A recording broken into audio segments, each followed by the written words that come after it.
kelompok 17. Di sini kami akan mempresentasikan kasus kami terkait perizinan pembangunan. Dalam proses perizinan pembangunan, dibutuhkan izin mendirikan bangunan atau biasa dikenal dengan IMB.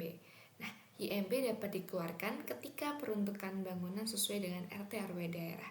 Hal ini tentu saja sudah diatur dalam PPRI nomor 36 tahun 2005 bab 2 dan beberapa dasar hukum lainnya yang terdapat dalam Undang-Undang nomor 28 tahun 2002 dan Undang-Undang nomor 26 tahun 2007. Kami mengambil kasus Duta Mall yang mendirikan gedung parkir, di mana dia mendirikan gedung parkir tanpa adanya IMB. Nah, IMB tersebut tidak dapat dikeluarkan karena mereka melanggar RT/RW Banjarmasin, di mana pembangunan dilakukan di kawasan dengan peruntukan permukiman. Nah, hal ini tentu saja berdampak negatif terhadap lingkungan dan warga sekitar, bahkan membahayakan warga sekitar. Baiklah, selanjutnya saya akan menjelaskan tentang landasan hukum yang berlaku pada saat pembangunan gedung parkiran 11 lantai di Duta Mall tersebut. Yang pertama ada Peraturan Wali Kota Perwali tentang Master Plan Smart City Kota Banjarmasin nomor 40 tahun 2019.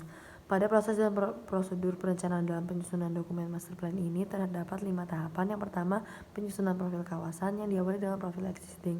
Data yang dikumpulkan merupakan profil kawasan infrastruktur dan cakupannya merupakan administrasi, demografi, wilayah kawasan strategis, SDA, jalan, air bersih dan pemukiman, perumahan, non-PUPR, dan kawasan hinterland. Lalu dilanjut dengan analisis terhadap dinamika kependudukan, daya dukung dan daya tampung sektoral, resiko bencana, perekonomian wilayah, pengembangan wilayah, kawasan strategis, dan infrastruktur PUPR.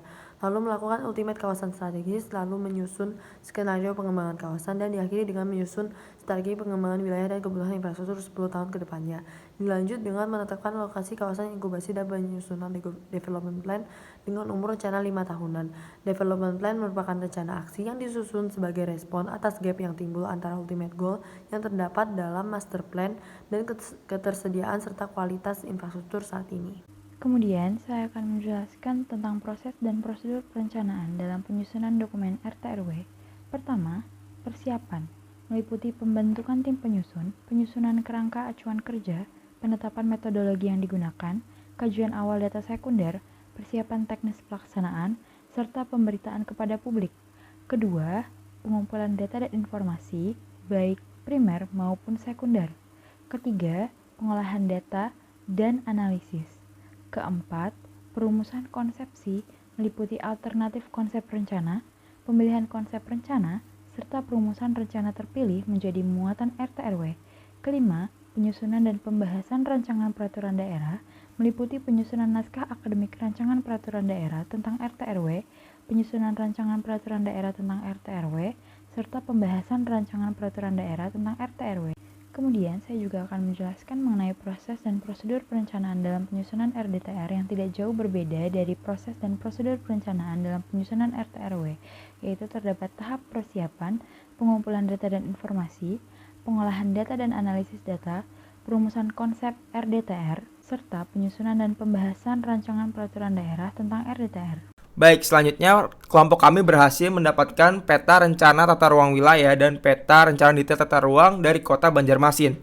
Nah, dari peta ini dapat dilihat lokasi-lokasi yang diperuntukkan untuk komersial, pertanian, pendidikan, dan lain-lain. Selanjutnya, dari peristiwa ini tuh terdapat banyak sekali stakeholders yang terlibat. Yang pertama itu ada warga sekitar. Nah, warga sekitar ini yang mengajukan tuntutan dan gugatan kepada pemerintah selaku pemegang izin. Lalu yang kedua ada pemerintah yang bertindak tegas terhadap pelanggaran RT/RW Banjarmasin yang dilakukan oleh pihak Duta Mall. Lalu yang ketiga ada kontraktor, yaitu yang melaksanakan pembangunan bekerja sesuai dengan peraturan dan spesifikasi yang diminta. Kemudian yang keempat ada arsitek, yaitu yang berperan dalam perencanaan, terus perancangan desain dan perkiraan anggaran serta pengontrolan dari bangunan tersebut. Lalu yang kelima ada kepala manajer Duta Mall. Dan yang terakhir ada konsultan, yaitu yang mengawasi, mengontrol dan membantu serta ikut serta di dalam proses pembangunan dari proyek ini.